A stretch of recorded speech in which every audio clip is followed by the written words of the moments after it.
Hello there, and you're very welcome to another episode of the Arkham Avengers Fantasy Football Premier League podcast.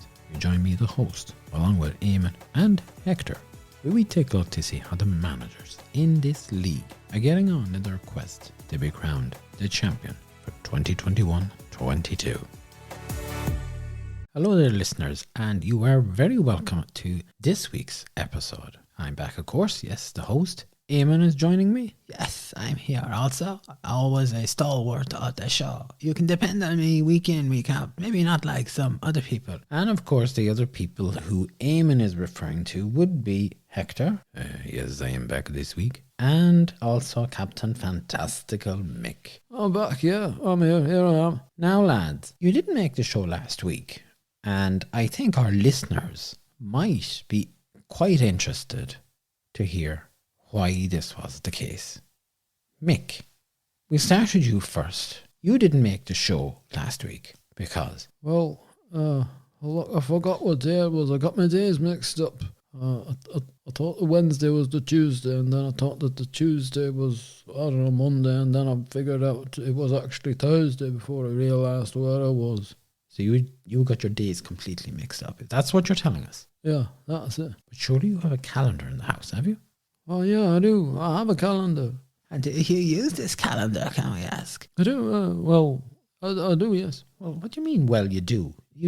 Are you using it or not? Well, I am using it, but I didn't turn it over to February. It was still on January last week. Oh, I see. Well, this is just brilliant.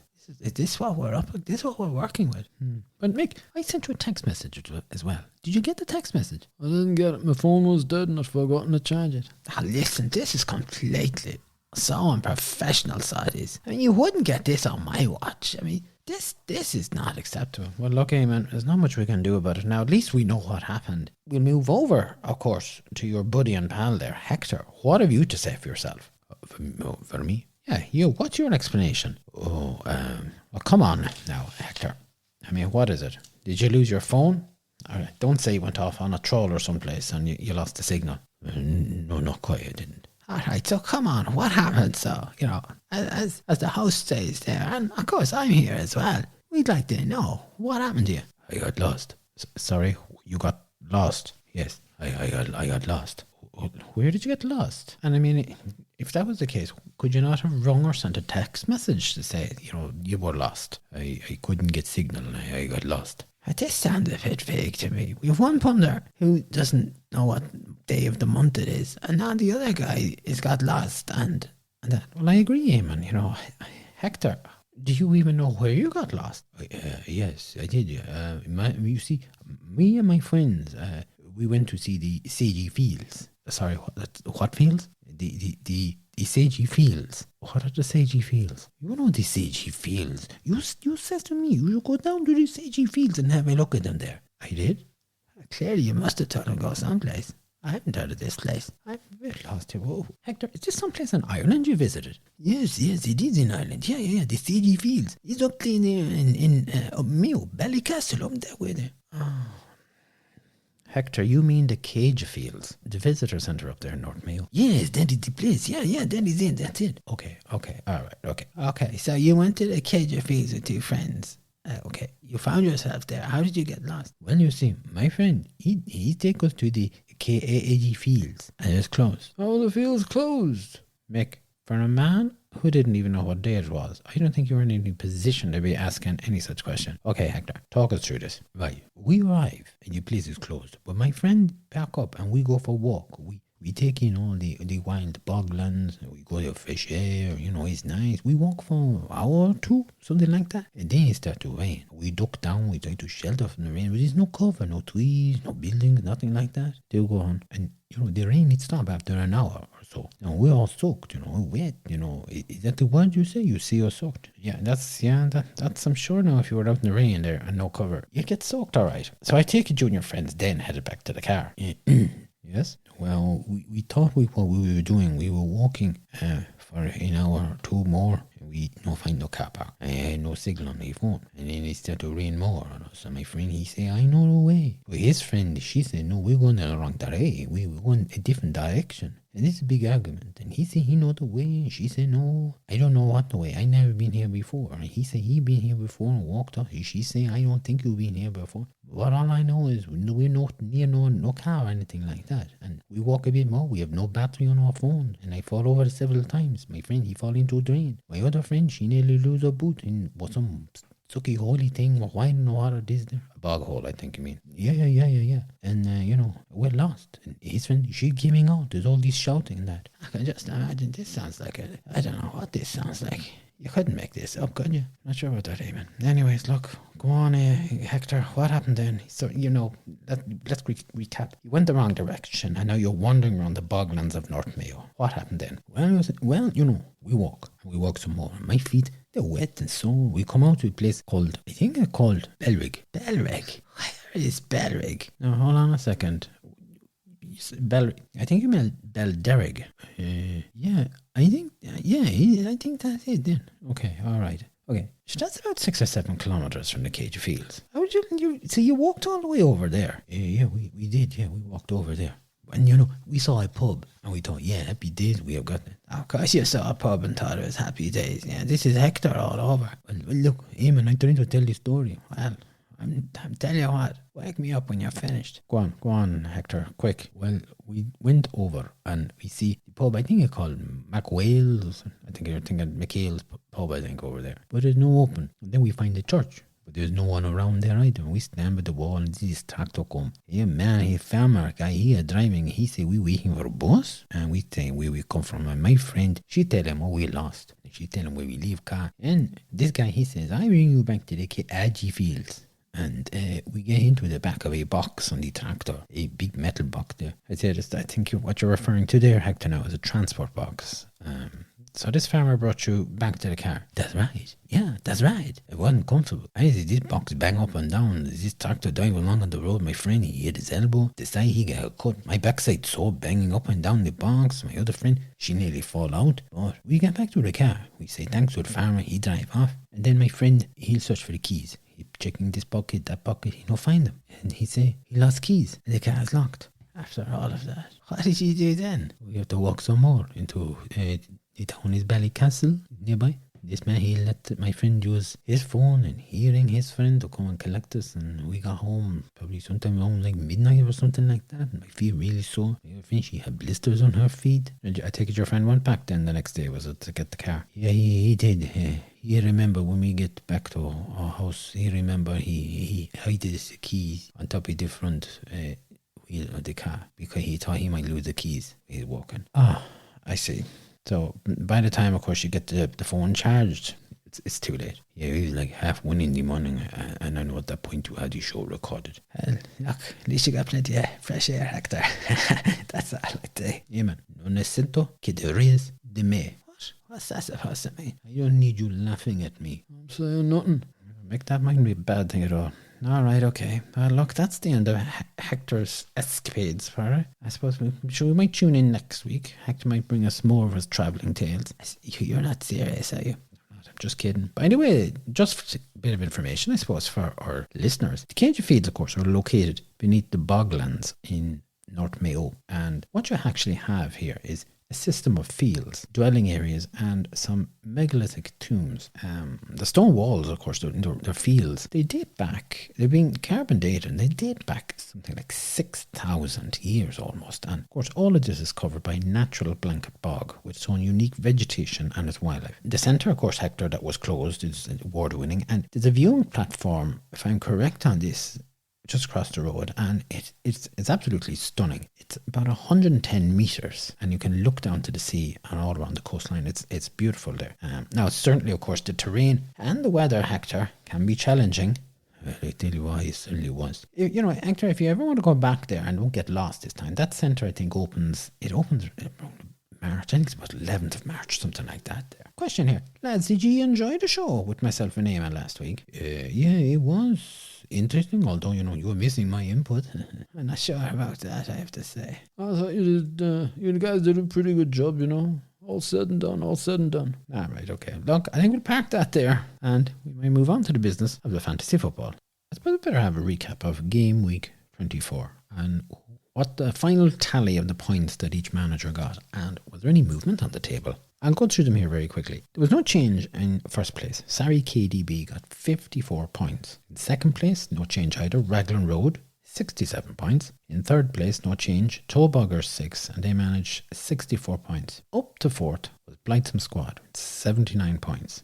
And up to fifth was Legion 11 with 69 points. Down to sixth was Arkham Avengers, and they had 64 points. And up to seventh was Lafayette Lions with 76 points. Down to eighth, ain't got a clue, 39 points. No change in 9, the Mighty Defenders, 68 points. Again, no change in 10th, Can We Win Again, with 58 points. No change in 11th, Maximum Effort, 39 points. In 12th place, no change either, El Loco John, 51 points. In 13th place, no change, Rosie Rovers, 47 points. No change in 14th with Water Beauty 99, 31 points. And no change, 15th position, Bamford Rejects, 43 points. A little bit of movement there, lads. Yeah, a little bit of movement. It's quite interesting that, okay, look, first, second and third didn't move. But from fourth to down to eighth, there's a little bit of movement there. These are the most active managers, I think, in this league, this system. Especially when you look from 9th down to 15th.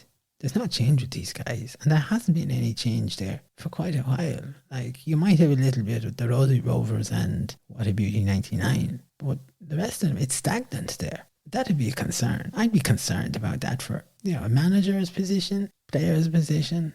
It doesn't come across well. Even if they were, if you had a couple of those guys down near the bottom, battling it out so that they don't want to be the team at the foot of the table. But we're not seeing that. As I said, the main action is pretty much fourth down to eighth. And that's just how it is. Hector, Mick, any thoughts on that? Yeah, well, I agree with Eamon, There was always movement with the Blightsome, the Legion, the Arkham Avengers, Lafayette. Ain't got a clue. It looks like they're slipping further down, and that's surprising to see what happened. But I think perhaps also, we might see some action with second and third place. Who knows? Maybe even first place. Mick? Well, I'd have to agree with the lads. Yeah. It's nice when you see movement and teams going up. And I think the teams there, especially probably from 11th down to 15th, I think they're just, as Eamon said, they're stagnant. They're not going anywhere. And I'd probably say I'm going to put it out there, I think this season's finished. Okay, that's an interesting thought there, Mick. Mick probably is not too far off the ball with that. I think, they're not doing much. And when they're not doing much, there's nothing happening. And you don't expect much to happen here. I'm not expecting much to happen here. Very well, okay. Well, look, we'll move on to Game Week 25. The highest points in Game Week 25 were 125, and the average points, 47. We'll have a look through the teams here one by one. In first place, no change. Sorry, KDB, and they have 59 points. Now, they had no transfers. Eamon, do you want to talk about this team here? They had Salah as the captain, which I wouldn't have gone for him myself. He got 6 points. Now, the big surprise here this week, of course, was Man City pulled the rug under quite a number of managers across all of the fantasy football leagues. And for Sarri, KDB, Laporte and Cancelo didn't play. That meant that D'Antonio dropped in with a fabulous 2 points. And Davies dropped in with 1 point. Pretty poor return from both of those lads. If you're going to have lads on the bench, at least you'd be expecting them to have a couple of decent points. The rest of the team was made up of Sanchez, the goalkeeper, with 8 points. Liverpool's Alexander-Arnold and Robinson at 6 and 7 points respectively. Foden was there with 8 points. Bowen popped up with 13 points, which was a good return there. Maddison chipped in 5 there. And Calvert-Lewin for Everton brought home a whopping 2 points. I mean, wow. I've spoken about this before. This manager seems to be fixated with Calvert-Lewin. He must think that he's going to rise like the Messiah or something like this and start scoring and banging goals in left, right and centre. I can't see this happening. 59 points, it's probably not the result that they would have expected. I think it's fair to say that, look, there's been a change here with this team, this manager, and a little bit of the shine has gone off them, and it'll be interesting to see, are they going to get back on track for Game Week 26? Up to second place then is Towbogger 6, and they came home with 55 points. Mick, do you want to talk about this team here? Well, they had one transfer for a start. They brought in the lot for Man United, and he got him 8 points. They put Christensen out. He weren't playing anyway. Yeah, he went for the Ronaldo as the captain, and he got him 20 points there, and that's, over the 2 matches, of course. Alexander-Arnold had 6 points. Bowen had 13. A bit like Sari, KDB, Laporte and Cancelo were put out. And Antonio came in with the 2 points and Livramento came in with 1. I wouldn't even say it's pretty average. That's kind of a little bit disappointing that, I think probably the main concern for this manager is that 6 of the players out there got 1 point each. I think that's weak. I think that's disappointing. If I'm a manager, I expect my players to be doing better than that. Would you agree, Hector? Eamon? Yeah, I think, he's not very good. At this time of the season, you want your players to be getting plenty of points in here. At least get 2 to 3 points, at the very least. This 1 point business is shocking. Yeah, it's pretty dismal, I have to say. This manager might have gone up the table this week, but he's still coming up short. Every week short. I mean, he's still 4 points behind. Sorry, KDB, and like we just discussed it. That manager, Shine's gone off that manager's team, and like Tobugger still can't do anything there. Well, down to third then is Raglan Road, 48 points. They had 1 transfer. They brought Udward in for 2 points, and they put Firmino out for 2 points. Hector, your thoughts on this? Well, I have to say, that transfer is not much. Doesn't bring anything to the team. They had Jota in there as the captain with 2 points. That's a letdown in my book. Gueha was the goalkeeper. He got 6 points. Cucurella got 7 points. Alexander-Arnold had 6 points. And they had Madison with the 5. Bowen was there with the 13, which is good. And Williams came in for Cancelo. He didn't bring any points in at all. Desan has 2 points. I think Desan is off form. I think you're right. Desan is off form. And I also think that picking Jota as the captain cost this manager second spot. It was a schoolboy error mistake to make. But Jota hasn't been playing too bad. So could you hold it against the manager? Yeah, I could have. You just think of Madison 5 points there, Bowen 13 points, even any of the defenders there. You'd have got a nice few points in for it there. So look, they've got stung this week. They're going to have to bounce back for Gameweek 26. Up to fourth then is Legion 11. They had 86 points. They had 3 transfers and they lost 8 points. Eamon, can we analyse what this manager done this week? Yeah, they put Fernandes in, and they also put Fernandes as their captain, which brought them in a haul of 24 points over the 2 matches for Man United. Lucas Moura was put out, and he got 1 point. St. Maximin was brought in for 2 points, and Kane was put out for 2 points, while Rodrigo came in for 2 points, and then was put out for 1. Fernandes coming in and being made captain was a good move. I'm not too sure about the other 2 transfers. I think it's a loss of points that they could have done without. Certainly the St. Maximin Kane. Nothing happened there. That's a nonsense one. Now, Sanchez is their goalkeeper for 8 points, and they had Alexander-Arnold got 6, Cody got 6, and Bowen got 13. Mopey popped up there with 8 points. Cancelo went out, and Keane came in for Everton with a fabulous 13 points. It's a great thing to see coming off the bench there. They jotted the 1 point. It's pretty much the only blight on this team. Look, it's a solid team. There were some good decisions made, and maybe not so much with the transfer, but the players that he had available were good. This manager hasn't been doing much as of late, but they certainly pulled this out of the bag. And you just wonder, can they repeat this in Game Week 26? We'll certainly see now. We'll certainly see. And also up to 5th place is Lafayette Lions. Hector, this team are flying. But they had 2 transfers. Again, they brought in Fernandes, and this time they made him triple captain. They got 36 points from him. And they put Madison out, who got 5 points as well. And Weghorst came in, he got 2 points, and Keane went out for 2 points. Not much of a transfer there. Keane is there with the 13 points, Alexander-Arnold with the 6, Diaz with the 10 points. It's a super solid defence in my book. Bowen had 13. And the rest of the team all made up with, the 1 and the 2 points. I think, it's a good week. Eamon, you wanted to say something there? Yeah, look, we've spoken about this manager before. They have, for me, I have to say, I know KDB has been leading the charge and holding first place. But for me, I think Lafayette Lions is the manager and the team of the season. They came in late and they have managed to get themselves up to 5th place. I think it's remarkable. It shows determination, vision. Some of these other guys sitting down in 9th, 10th, 11th, so forth, they could do with taking a leaf out of this manager's book. I know KDB is also a manager that came in, and look, but I think, and this is not taking away from KDB, but Lafayette just seem to be trying to do more. Okay, right. Not quite sure where you're going with that there. I understand that, you think that Lafayette Lions is doing so well. Well, I'm just thinking that they're doing so well to have, when KDB came in, they shot in at first place. So they were off to a really great start. Lafayette Lions has had to get themselves up bit by bit, and I think that's what's counting there. Now, down to 6th is Blightsome Squad, 52 points. Mick, no transfers on this. No transfers. They had the wee fella De Bruyne as the captain, but of course they weren't playing. He had vice captain Rashford who picked up 10 points. Bowen was there with the 13, and the goalkeeper at 6. Alexander-Arnold had 6 points also. Delort then popped up with 8 points for him. I think though, when you look at, then you got 2 points. Coutinho with 2 points. St. Maximin and Udwa 2 points apiece. Ings got 1 point. Cresswell didn't get anything at all. I think there's 6 pretty average players. I'm asked the question, is it worth having them on that pitch? Well, this is the manager. They have them on there. They do, but they're not really performing.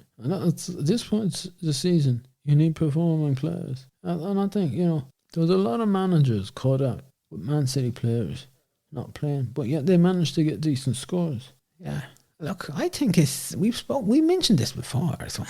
It sounds like a broken record. Yeah, that would make a change to you to be broken record. It's not easy to be so smart. As I was saying, this manager just seems to have lost a grip on what they're doing. I mean, they have shown some great insights and scored some decent points, got themselves up, and yet they're down in 6th. It's poor. I think it's poor. I think they need to just do something. They're running out of time here. They have to do something very quickly. Right. Also down this week, of course, is Arkham Avengers. 64 points. Eamon, sure, might start with you on this. Well, they had one transfer. They brought in Ronaldo and put out Kane. Now, that was a wise decision, but even wiser for the spoofer. He made Ronaldo the captain. I got the 20 points. Sanchez was there with 8 points. Alexander-Arnold got 6. Elanga had 4, and Bowen got 13. St. Maximin and Weghorst had 2 points apiece. And then, you have Sanchez, Rafinha and Dallas, 1 point each there.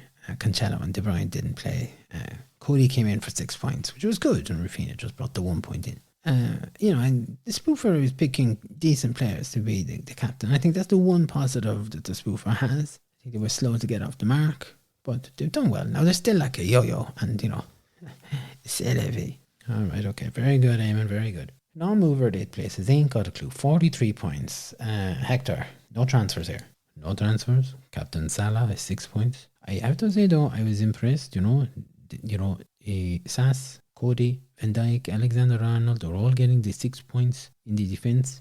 Jimenez is up front, 6 points. Disappointing that they leave Rudiger or Jorginho, Saka. They were all on the pitch and they were all playing, didn't make any sense. I think perhaps maybe, the tactics not sitting right.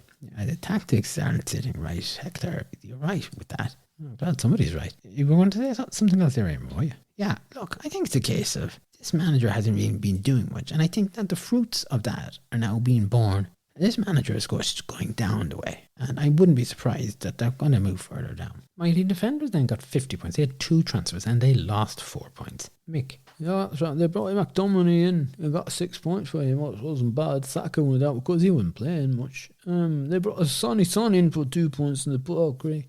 Gray not playing, of course. Jota was the captain. 2 points up. That's a bit disappointing. And then, you've got Janssen, Dawson, Alexander-Arnold in the defence. Janssen, Dawson got 7 points and Alexander got the 6 points. It's not bad defence-wise. Bowen was 13 points. And, look, I think 5 points for the 3 players up front, not really counting much, No, it's not. Look, wrong captain, no foresight. The manager looks jaded. Team looks jaded. It's jaded. Full stop. In 10th place and no change. Can we win again? 64 points. Hector, they had 1 transfer. That's right. They brought in the Van Dijk. 6 points.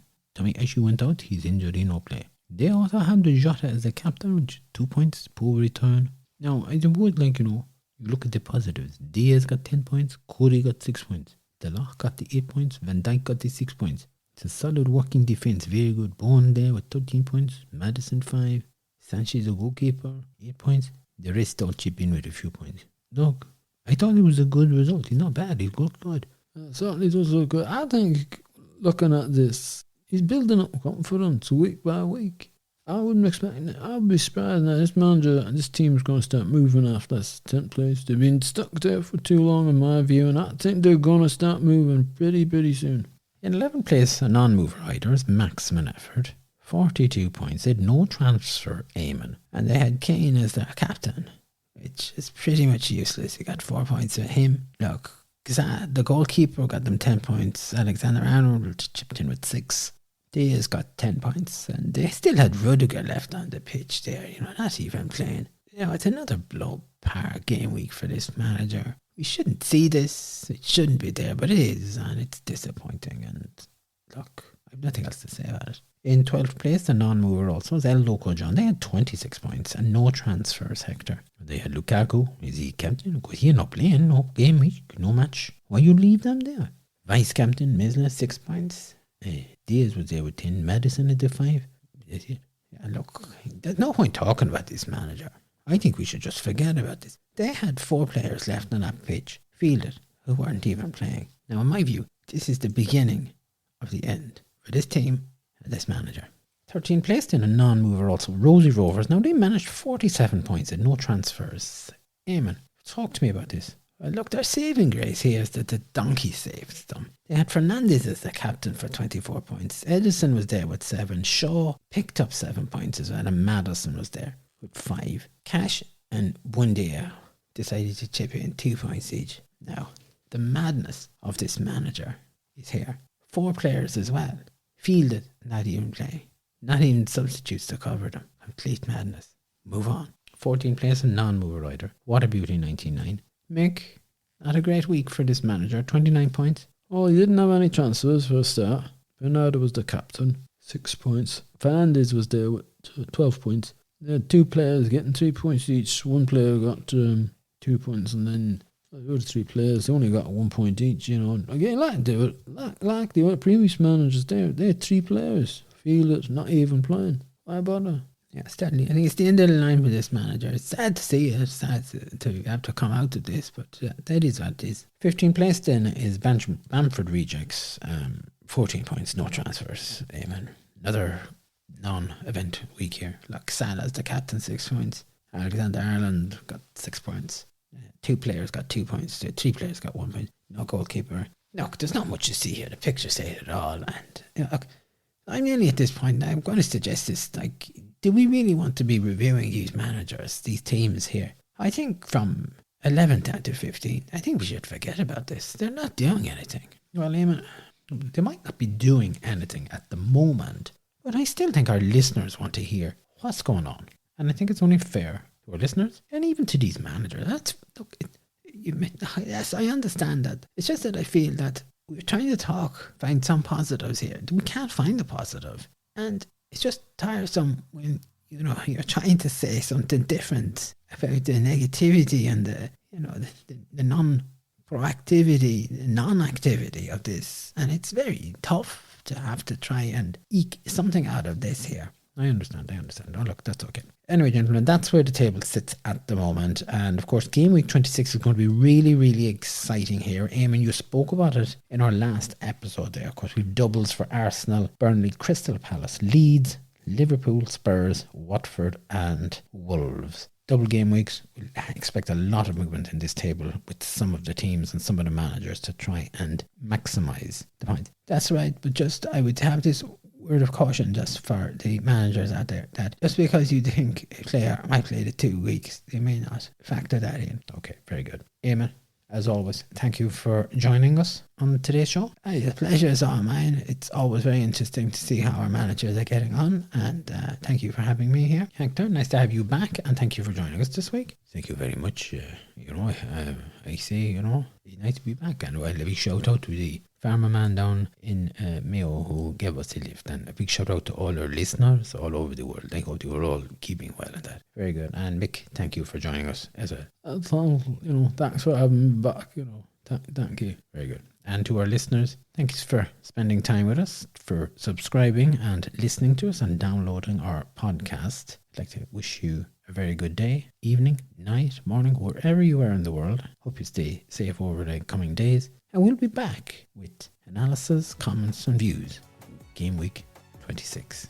Until then, so on.